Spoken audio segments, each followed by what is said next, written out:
Hey, what's been going on, guys? Pete with Auto Repair Tips. Working on an 06 Toyota minivan. And let me tell you what the customer's complaint is. Said they were driving along and they were hearing wheel bearing noise. Let's see, they said they turned the wheel to the left and they were hearing all kinds of noise. Turned the wheel to the right and still hearing a little bit of noise. So they brought it to a shop that had it checked out. Guy said there was nothing wrong with the wheel bearings. Went off riding some more and was still hearing noise. So he brought it to me to look at. And let me show you what I found. I'm gonna try and get this so you can see it. All right, guys, this is your axle shaft.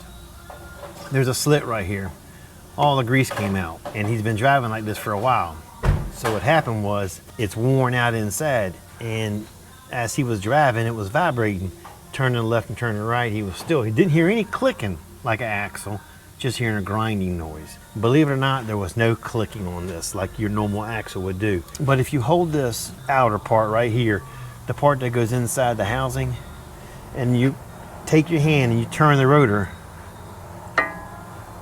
if you look right here, you can see it's turning, and you've got almost an inch of play before it ever moves this. It's turning, turning, turning, hits. Watch it going up and down. Watch it go up and down. So this is the vibration he was feeling, especially between 45 and 65 miles an hour.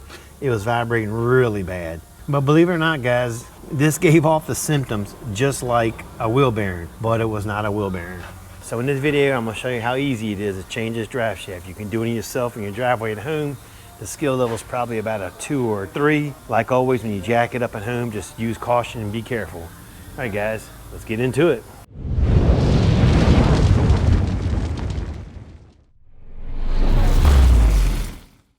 All right, first thing you're gonna do is take a screwdriver. You're gonna go just like this and relieve a little bit of pressure on the caliper so it comes off easier.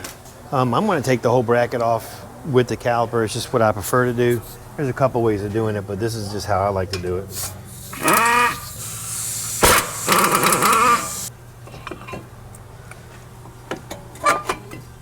Set it right here. After you get the caliper off, make sure you hang it up somehow. My hanger is broken, so I'm using a wire tie, but this way it doesn't hang and mess anything up. To get the lower control arm separated from the knuckle, I'm not going to do it right here. There's 2 nuts and 1 bolt, and I believe they are a 17. So I'm going to take those out and do it that way. To me, that's a lot easier. All right, regroup. The 2 nuts are 17s and the bolt is a 19. Get a pry bar, separate it. All right, I've got a 32 on the axle nut. Next thing we're gonna do is we're gonna separate the axle from the knuckle assembly. And when you're doing it, you just pull it apart. This one's happened to come apart pretty easy. Sometimes if it fights you, you can get a friend to help you. Now that we got that loose, we're gonna go on the inside and we're gonna pop it loose from the housing. All right, now that I got it apart that far, I'm gonna go ahead and order the other axle, get it here, match it up, and then go ahead and pop that one out so I don't lose too much fluid. All right, guys, I'll get the part ordered. As soon as it gets in, we'll get it installed. This is the new axle going in. It's made by CarQuest. CarQuest is not a sponsor of this video, although I'd like them to be, but they're not. All right, guys, I'm not sure if you can see it. There's a lock ring right here, kind of helps hold the axle in. You have to squeeze it together and it comes out. One easy way to do this is I get a pair of needle nose and you just squeeze it together like this. I say you just squeeze it together. All right, normally just squeeze it together, but this side's being a little bit of a pain in the ass. We'll clip it out like that. We just use a hammer and a screwdriver, tap it loose, then you should be able to get a pair of pliers on it. There's a bolt right here. I loosened it up. The last time I didn't loosen it up, it was kind of hard to get it out. All right, guys, gotta put a little heat on it. It is rusted in there. Hopefully get a little heat on it and we can get it out.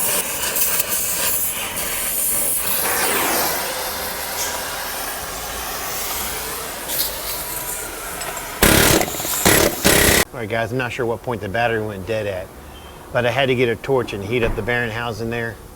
And once I got it hot enough, I took my air hammer, we knocked it out, and that's it on the floor right there. You can see the rust right there. That's what was holding it in. If you end up having to do it that way, make sure, just use caution, make sure you use the flame and keep it isolated in that one area that you're doing. You don't want to catch nothing on fire under your car. I gotta let it cool down now, because if I install this here in there, whatever little grease is inside this sealed unit, it'll cook that grease up and cause it to mess up, so we're gonna let it cool down. After it cools down, we'll go in there with a little bit with a sandpaper, probably somewhere about 120 grit, and I'll clean it up. All right guys, you take a second look right here. I went ahead and took the boot off the old axle so you could see. And if you look right here, look how it came apart. This is what he was hearing. And believe it or not, it did sound like a wheel bearing. There was no clicking or no popping like a normal CV axle went bad. It was more like a wheel bearing sound. And I guess the last shop just didn't think to look into it that far. All right guys, let's go ahead and get the new axle on the car, and this job is done. All right guys, to get this axle in, it's basically just reverse procedure, but I figure we'll talk a few minutes while I'm doing it. Make sure when you do go back with your axle, there's this ring right here. Make sure it's on there. I have seen them come from the factory with no ring, just a defect, because that is your ABS. That is what tells the car how fast you're going. Make sure you're going back with the axle, get it started through the hub, nice and smooth. Put a nut on it, just like that. Don't tighten it up yet because it could pull it back out of here. Once you've got it semi-loose, go ahead and get your lower control arm back on there. After you get the lower control arm back on there, then you can go ahead and tighten it up the rest of the way. Today feels like Monday, the way everything's going. Come on, get in there, girl. Get my hammer and give it a little love tap. Make sure you get it started by hand first so you don't cross thread nothing.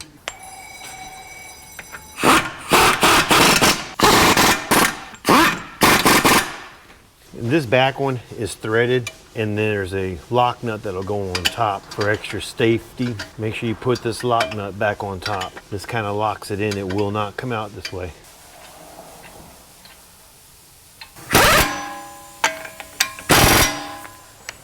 There's a groove in the old axle, and after you put your nut on, make sure you take it and you smack it down.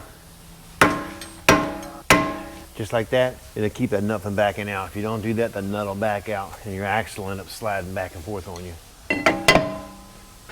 All right guys, I'm gonna get that tire on and take it for the test drive. That vibration was so bad before, I had no way of telling if it was just that or multiple things. But now that I got that done, we can check the rest of the car.